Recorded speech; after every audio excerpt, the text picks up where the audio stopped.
Notre aide est en Dieu, notre Père. Il nous offre son amour. Notre aide est aussi en Jésus-Christ. En lui, Dieu s'est fait notre frère. L'amour et le pardon de Dieu nous viennent par l'action de l'Esprit. Oui, Dieu nous aime et nous sauve. Il est présent au cœur de nos vies.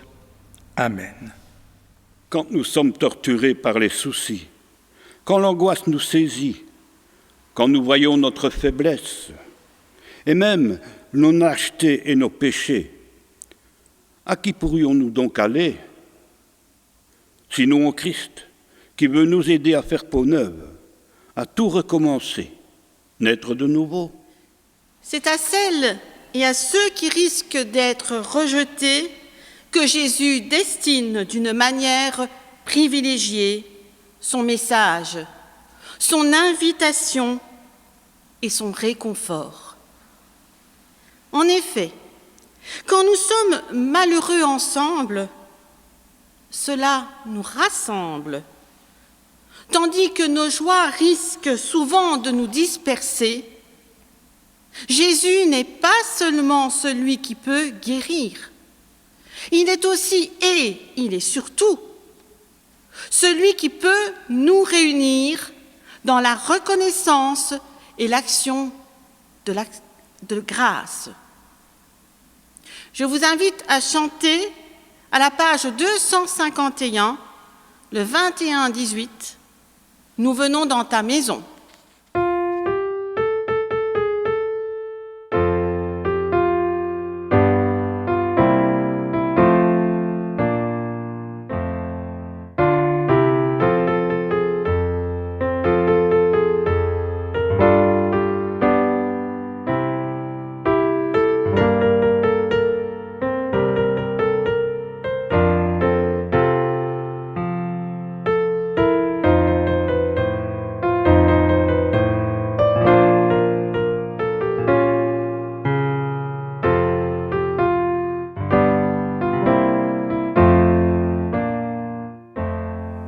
Loue le Seigneur, toi mon âme. Je compterai sur lui tant que je vivrai. Je lui ferai confiance tant que j'existerai. Je ne compte pas sur les puissants de ce monde, ce sont des humains comme moi. Leur mémoire est mauvaise, toujours prête à la dispute, lent à la réconciliation, toujours distrait et impatient. Partagé entre les intérêts contradictoires, surchargé et loin d'être infaillible. Je ne fais vraiment pas confiance à ceux qui détiennent le pouvoir, comme si c'était une propriété. Leur bon plaisir remplace le droit. Ils s'enrichissent de la pauvreté des petits. Leur puissance rend la terre inhabitable. Non, je ne me fie pas à eux, car ils sont mortels. Ils ne dureront pas toujours. Ils n'auront pas toujours des successeurs. Il n'y a guère de raison de se fier aux méchants, ni de toujours désespérer à cause d'eux. Je compte sur le Seigneur. Il relève les humiliés et renverse le trône des puissants. Je le loue, le cœur tremblant. À voix basse, je lui dis « Alléluia ». Il est seul à l'entendre. C'est une affaire entre lui et moi. Je lui souffle mon contentement. Je m'empresse en silence de tenir ma promesse. La domination de la violence sera remplacée par le règne de la liberté pour toujours. Et nous chantons du cantique 21, 11.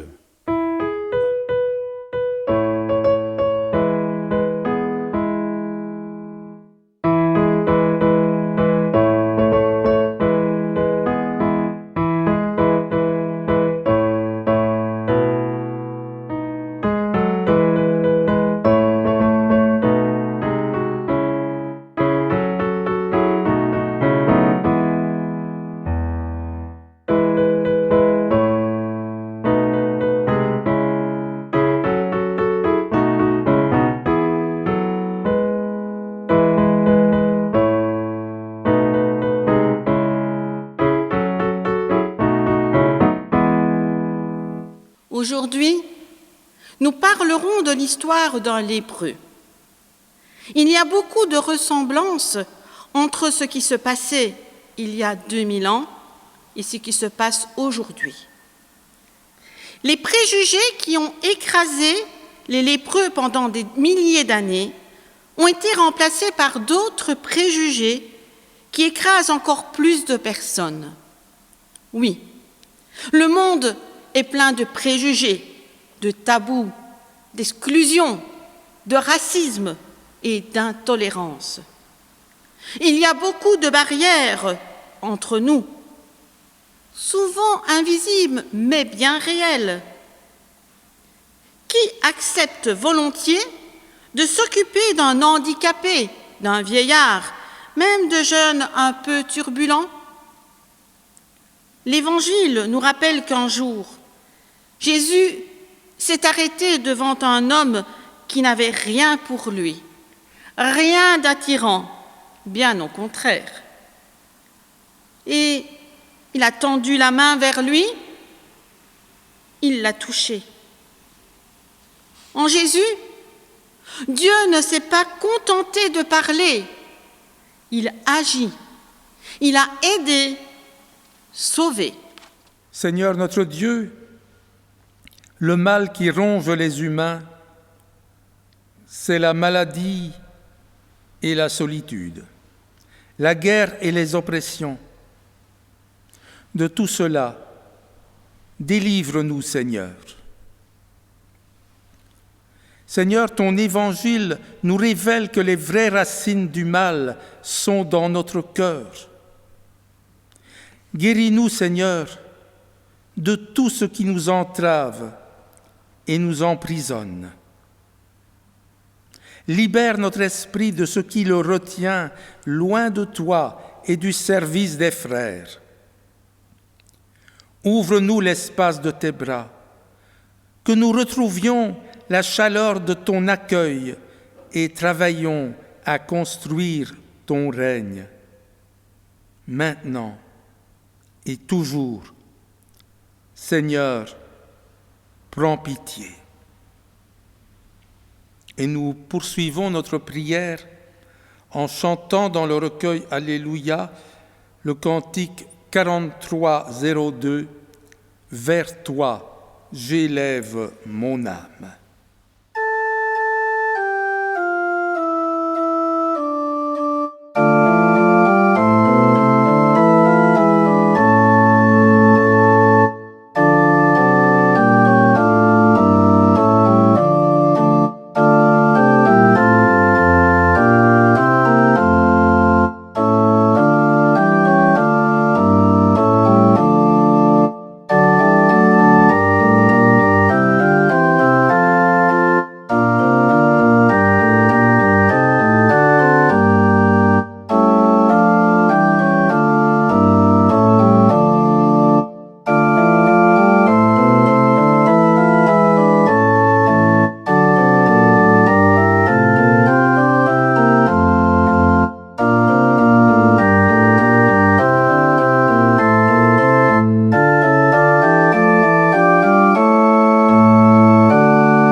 Recevons les paroles de grâce.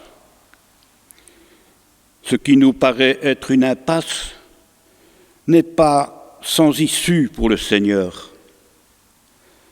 Nulle faute n'est pour lui sans pardon. Jésus a été défiguré par la mort, mais Dieu l'a relevé dans la lumière.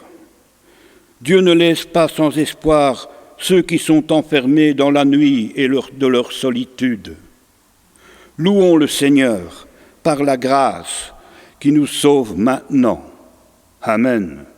Et nous chantons du cantique 31-18, la première.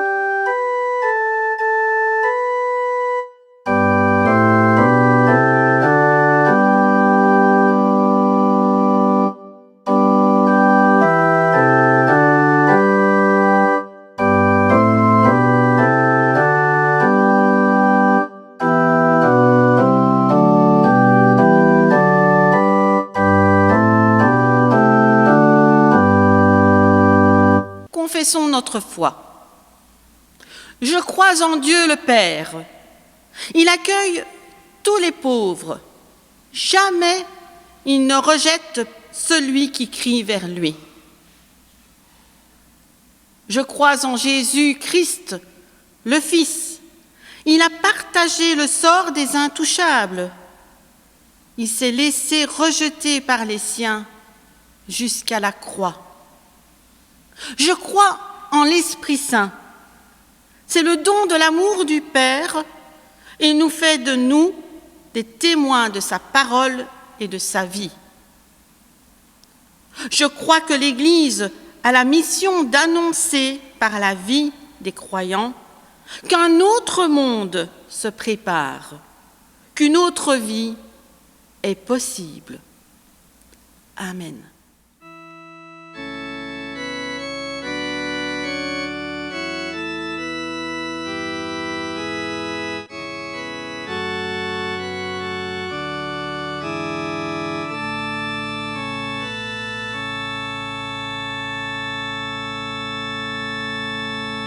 Par l'offrande matérielle, nous exprimons notre volonté de répondre aux dons que Dieu nous a donnés en Jésus-Christ. Nous nous engageons dans la réalisation du royaume qui vient. Pendant cette période de confinement, vous pouvez soit mettre votre offrande de côté pour nous rapporter quand les cultes pourront reprendre en commun, soit la verser sur le compte de l'Église qui figure en fin de cette vidéo. Prions Dieu. Seigneur, nous voulons te réserver notre offrande. Elle est notre réponse à ton amour gratuit. Et nous voulons entrer nous-mêmes dans la reconnaissance de Jésus, le Christ, notre Seigneur. Amen. Prions le Seigneur. Chacun de nous vit ce moment de culte avec ce qui a fait sa vie, sa situation. Certains sont venus dire merci, d'autres avec leurs plaintes et leurs larmes. Certains d'entre nous sont heureux à cause de quelque chose qui s'est passé dans la vie dans leur famille. D'autres sont remplis de peine ou d'amertume parce qu'ils connaissent la souffrance et l'injustice. Seigneur, tu connais chacune de nos vies. Envoie-nous ton esprit. Nous pourrons nous accueillir les uns les autres malgré nos différences et nous pourrons te servir. Nous te le demandons au nom de Jésus de Nazareth, ton Fils, notre Seigneur. Amen. Amen. Nous ferons notre première lecture dans le livre du Lévitique, le chapitre 13, à partir du verset 1 et suivant. Le Seigneur dit à Moïse et à son frère Aaron: s'il se forme sur la peau d'un homme une boursouflure, une dartre ou une tache luisante, et que cela devienne une maladie de peau du genre lèpre, on l'amène au prêtre Aaron ou à l'un des prêtres, ses fils. Le lépreux, ainsi malade, doit avoir ses vêtements déchirés, ses cheveux défaits, sa moustache recouverte, et il doit crier « Impur, impur !» Il est impur aussi longtemps que le mal qui l'a frappé est impur. Il habite à part et établit sa demeure hors du camp. Notre seconde lecture se fera dans l'évangile de Marc, au chapitre 1er, les versets 40 à 47. Un lépreux s'approche de Jésus, il le supplie et tombe à genoux, disant « Si tu le veux, tu peux me purifier. » Pris de pitié, Jésus étendit la main et le toucha. Il lui dit « je le veux, sois pur. À l'instant, la lèpre le quitta et il fut purifié. S'irritant contre lui, Jésus le renvoya aussitôt. Il lui dit « Garde-toi de rien dire à personne, mais va te montrer au prêtre et offre pour ta purification ce que Moïse a prescrit. Ils auront là un témoignage. » Mais une fois parti, l'homme se mit à proclamer bien haut et à répandre la nouvelle. Si bien que Jésus ne pouvait plus entrer ouvertement dans une ville, mais il restait dehors, en des endroits déserts. Et l'on venait à lui de toutes parts. Et nous chanterons du cantique 46 disent « Ouvre tes yeux ».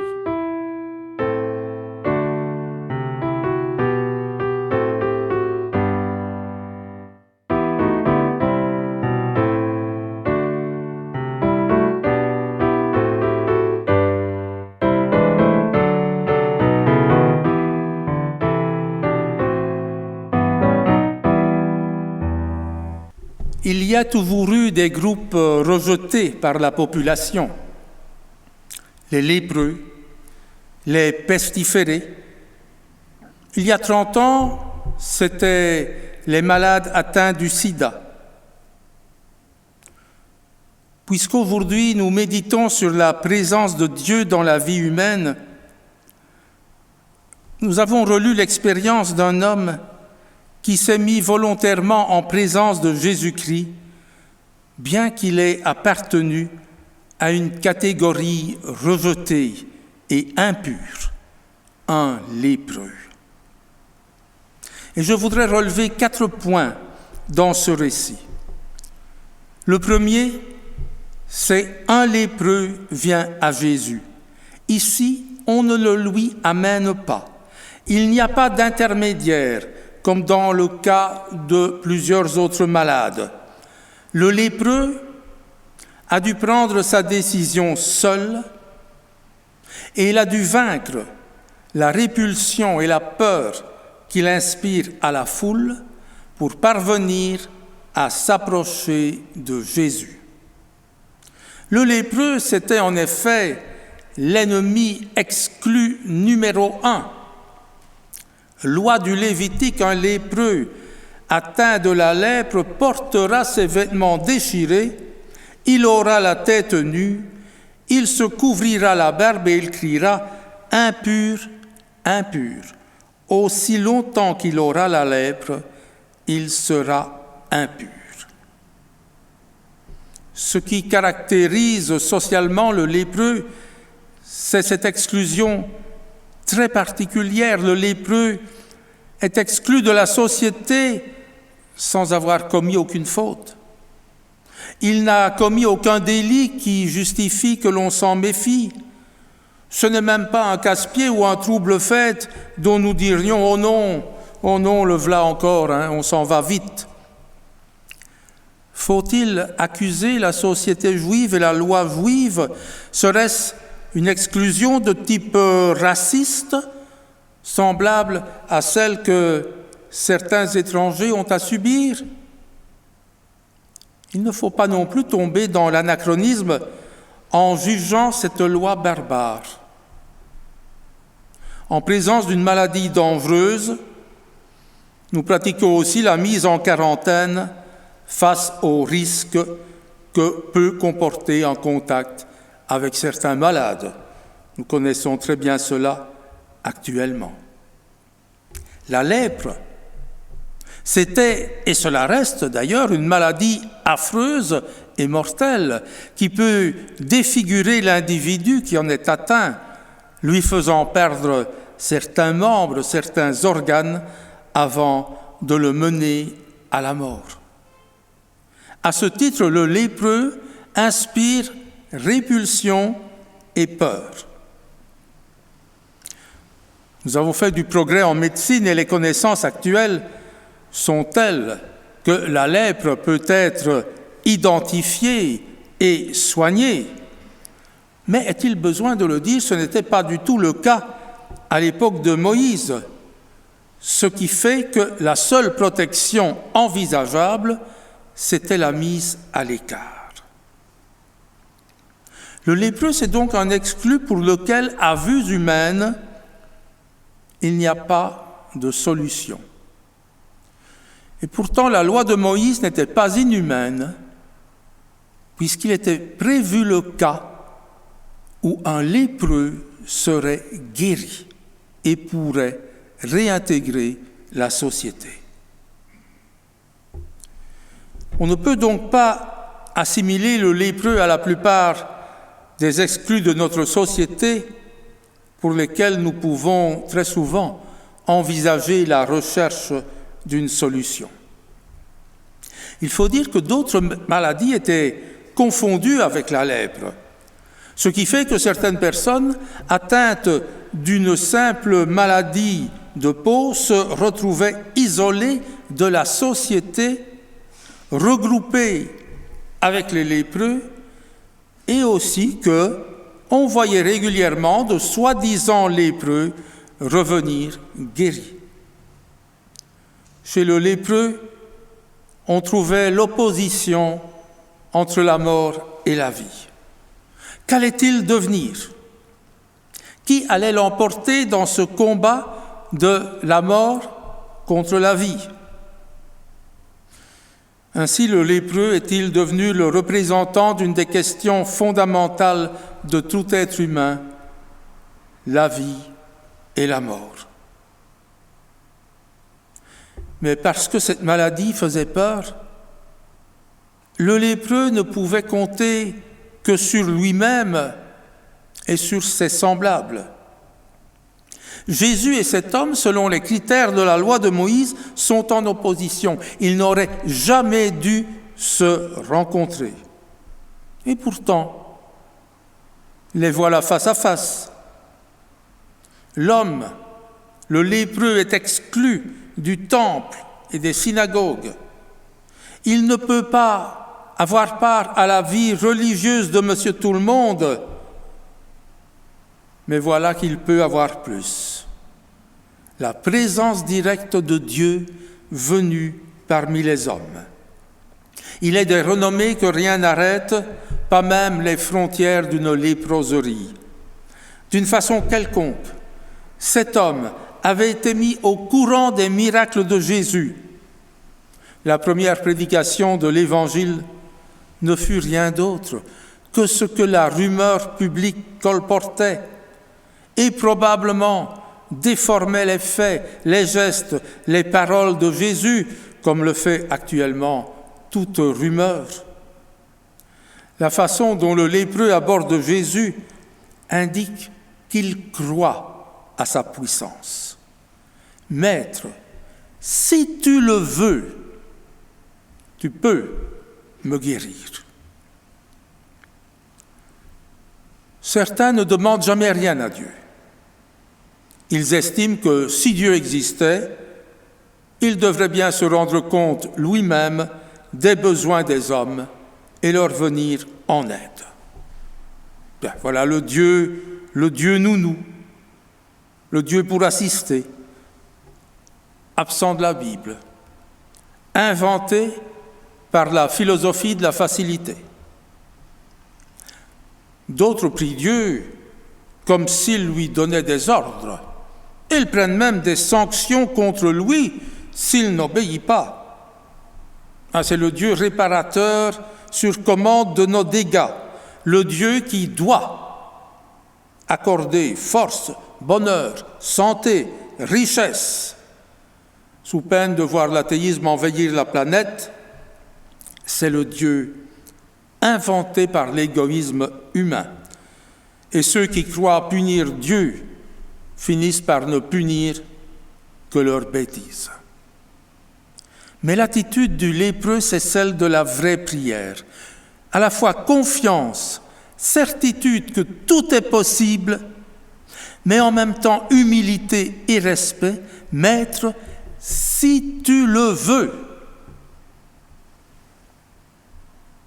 Cette prière n'annonce-t-elle pas celle de Jésus au mont des Oliviers? Père, non pas ce que je veux, mais ce que tu veux.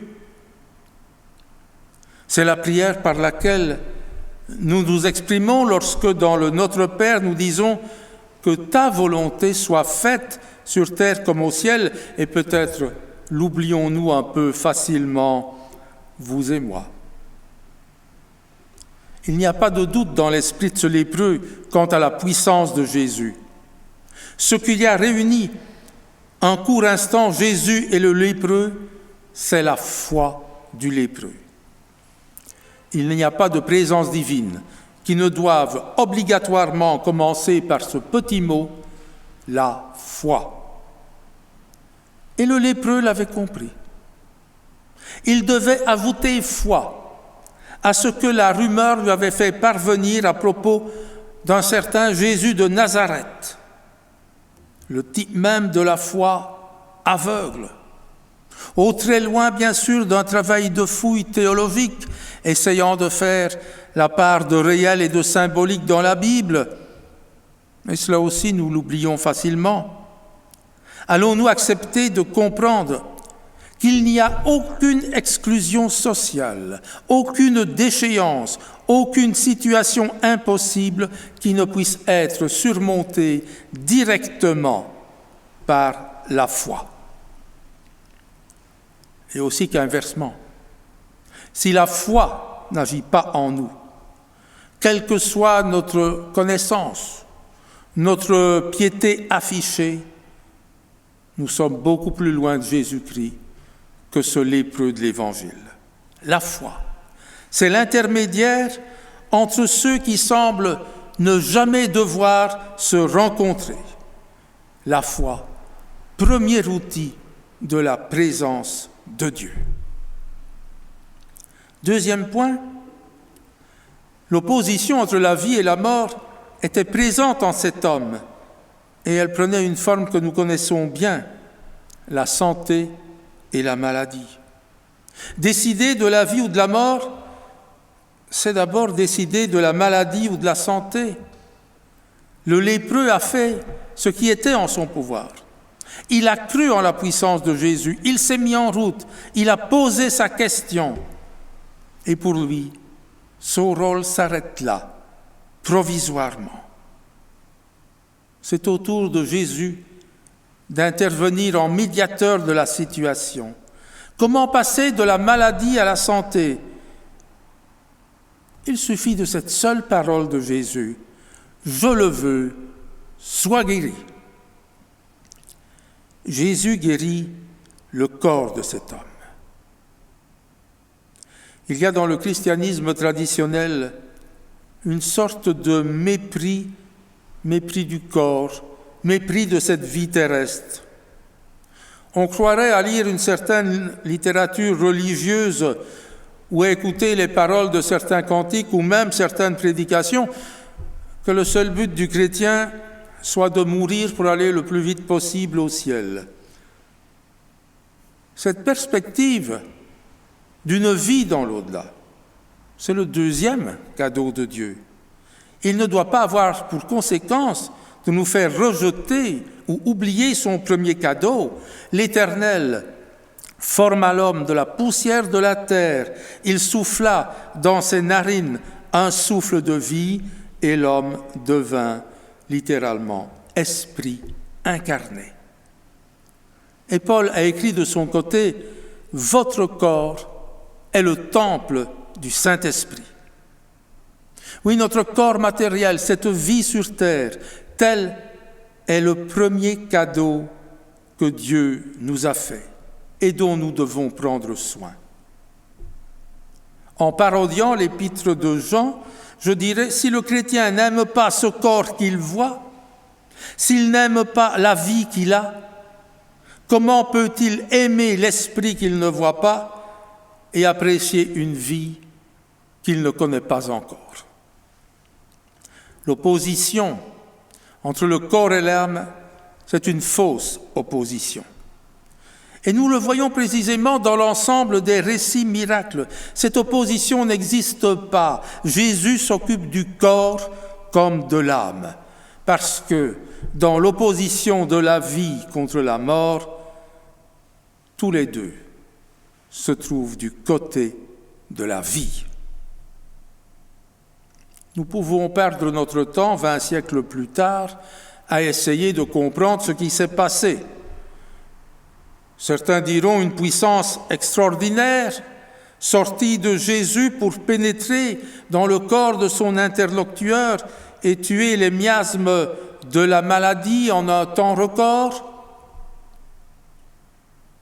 Ou bien d'autres diront l'homme n'était finalement qu'un de ces malheureux pseudo-lépreux, atteint d'une affection de la peau d'origine nerveuse, et il aura connu ce que les médecins appelleraient une guérison psychosomatique.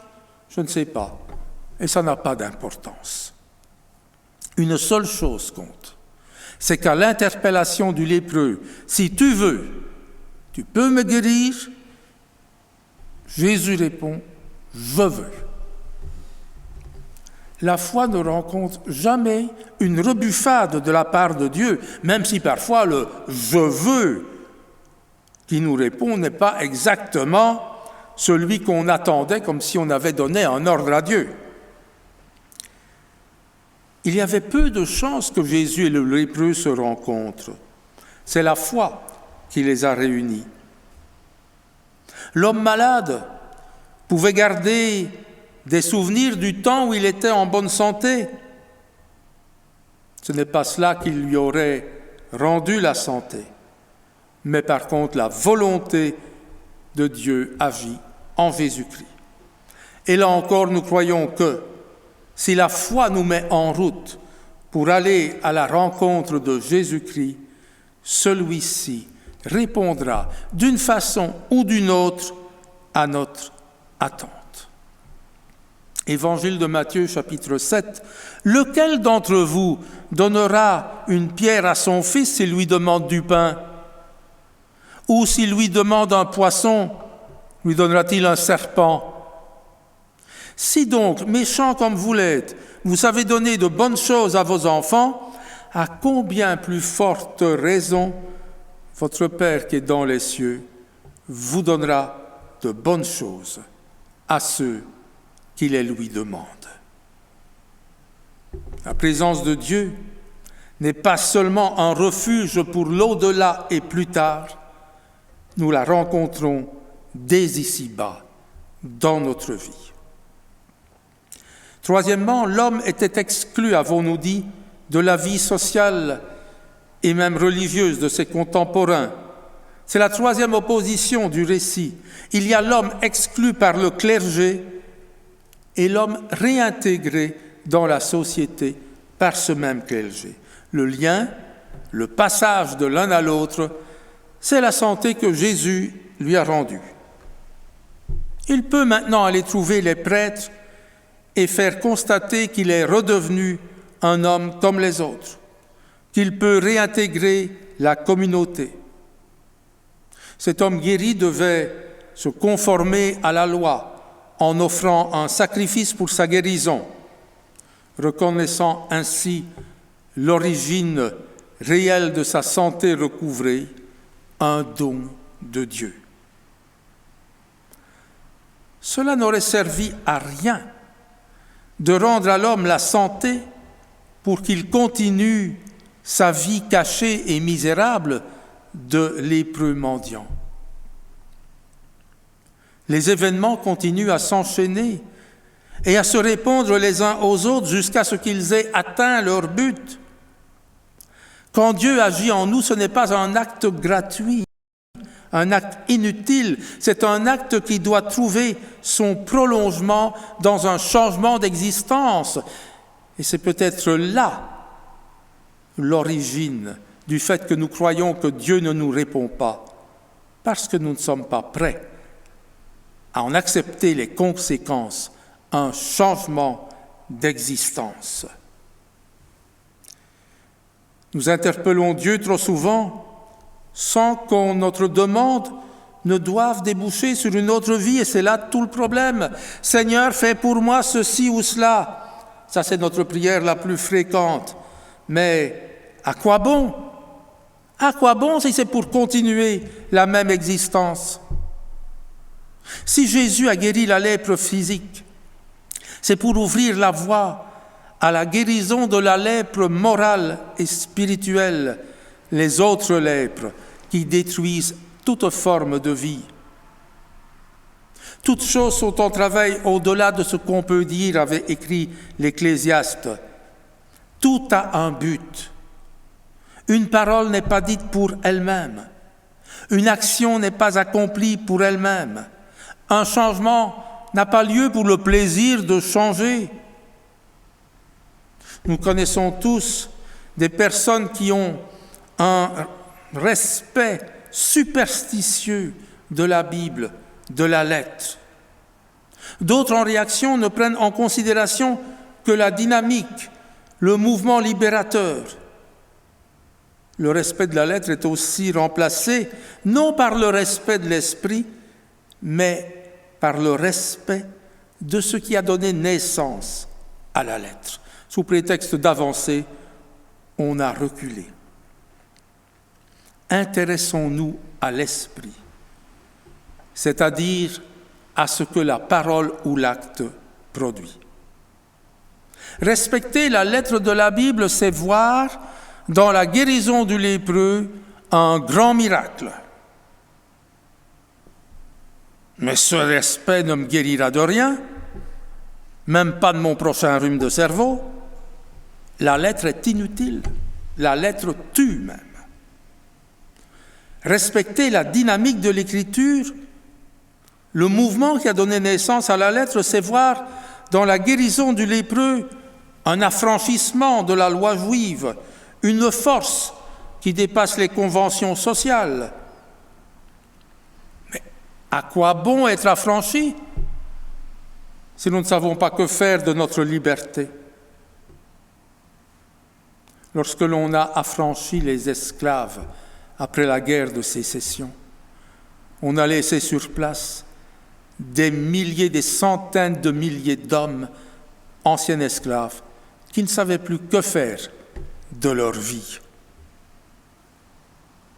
Respecter l'esprit de la Bible, c'est voir dans la guérison la cause d'un changement d'existence chez le lépreux d'abord, mais aussi chez Jésus et surtout chez les foules qui viennent à lui. Et ce respect peut m'amener à mon tour, 20 siècles plus tard, à Jésus. Il est donc source de vie.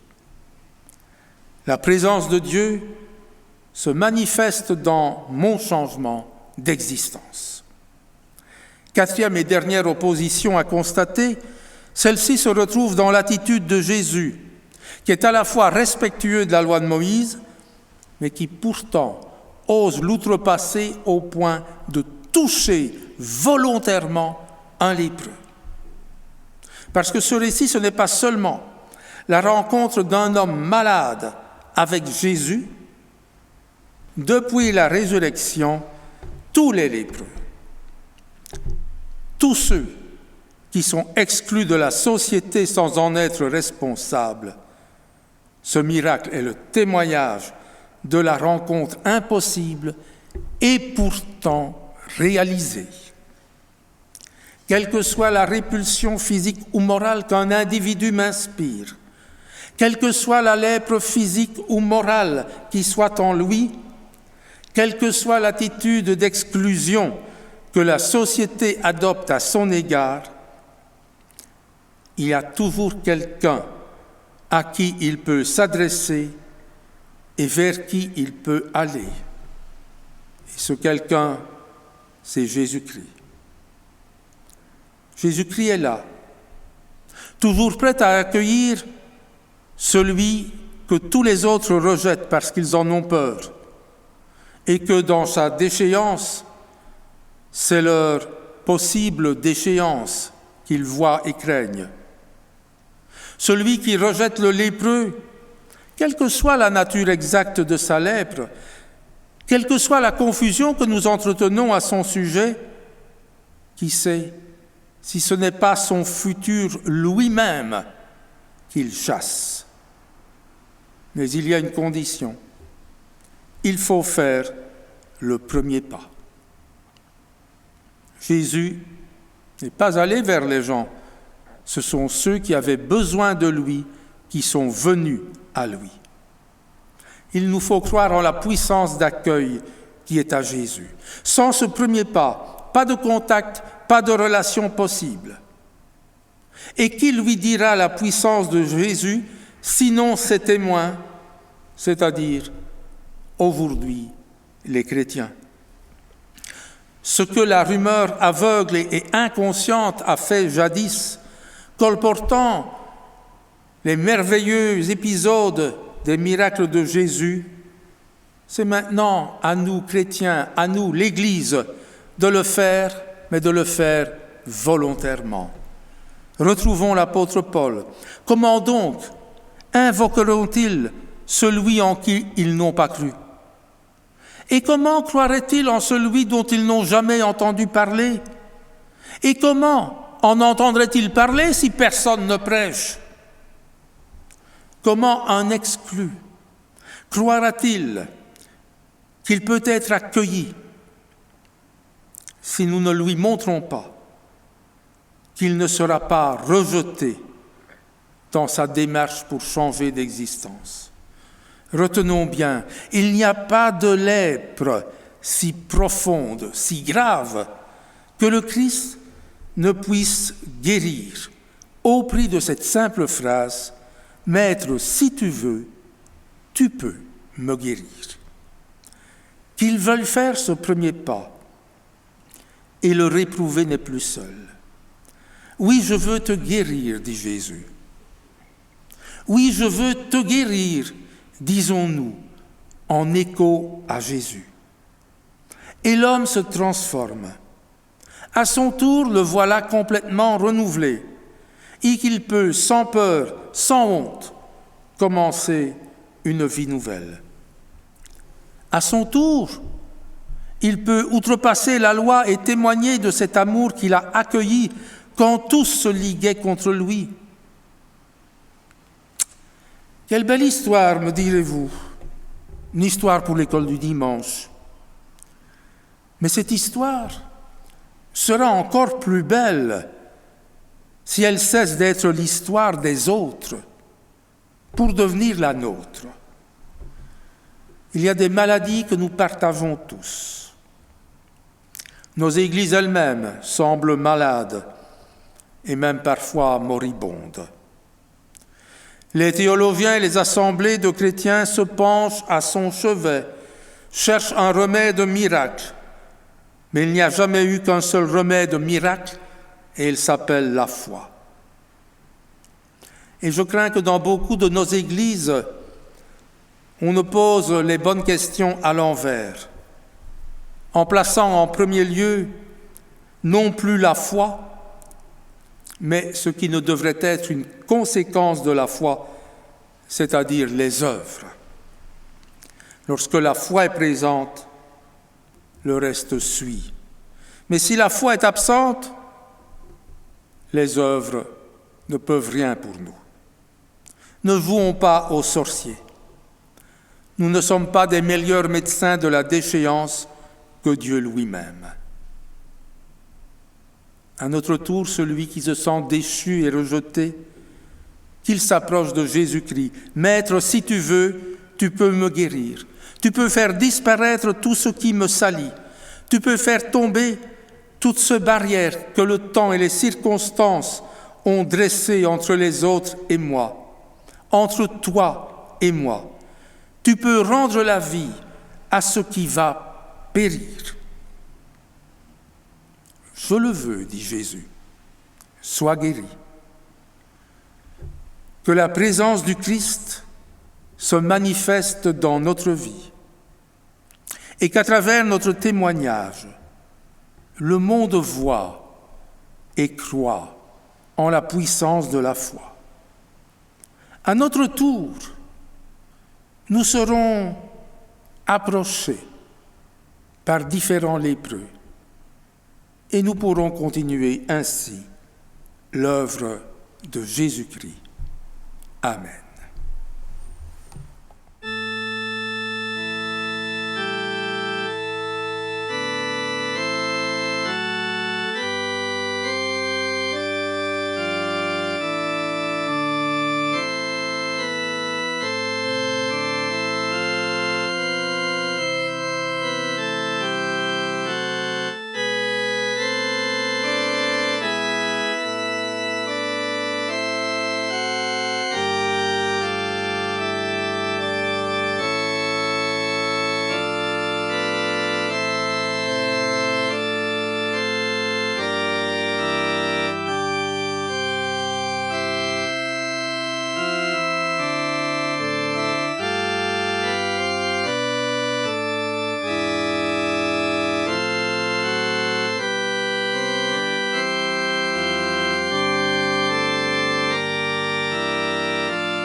je vous invite à la prière. Nous te prions, Seigneur, pour la barque de ton Église.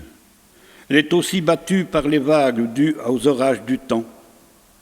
Viens en aide aux chrétiens qui essaient de vivre l'œcuménisme tout simplement, en s'acceptant les uns les autres. Qu'ils se sentent bien embarqués avec toi et reçoivent leur vie de ta présence. Sois avec les rameurs de tout pays, que tous sachent bien se servir de toutes les rames de ton royaume, celles de la foi, de l'espérance et de l'amour. Avec une seule rame, on ne fait généralement que tourner en rond. Donne-leur, donne-nous, d'avancer avec les rames de la foi et de l'action vers l'accomplissement de l'espérance qui nous est donnée en Jésus-Christ. Amen. Je vous invite maintenant à entendre le poème de Jacqueline Sentier. Il s'intitule « Patrimoine du passé ». Un rayon de lumière a traversé ma vie. Nous avons parcouru des pages du passé. Nous avons rappelé plus d'une heure bénie. L'envol des souvenirs en moi s'était lancé. Je revois ces anciens dont la saine influence a réchauffé mon âme et ravivé ma foi. Je voudrais leur donner aujourd'hui l'assurance que leurs paroles encore restent vivantes en moi. Plusieurs d'entre eux, hélas, ont quitté cette terre. Leur travail ici-bas est déjà terminé. Ils nous ont précédés dans la maison du Père, où nous les reverrons quand l'heure aura sonné. Voilà que s'est enfoui le temps propice aux rêves. Je ferme avec regret l'album aux souvenirs. J'ai joui pleinement de cette heure de trêve. J'ose espérer encore de nouveaux devenirs. Notre Dieu est une main tendue pour le geste qui sauve. Devenons, nous aussi, des mains tendues pour répéter ces gestes qui sauvent. Quelle que soit notre situation, Dieu nous aime, il ne rejette personne.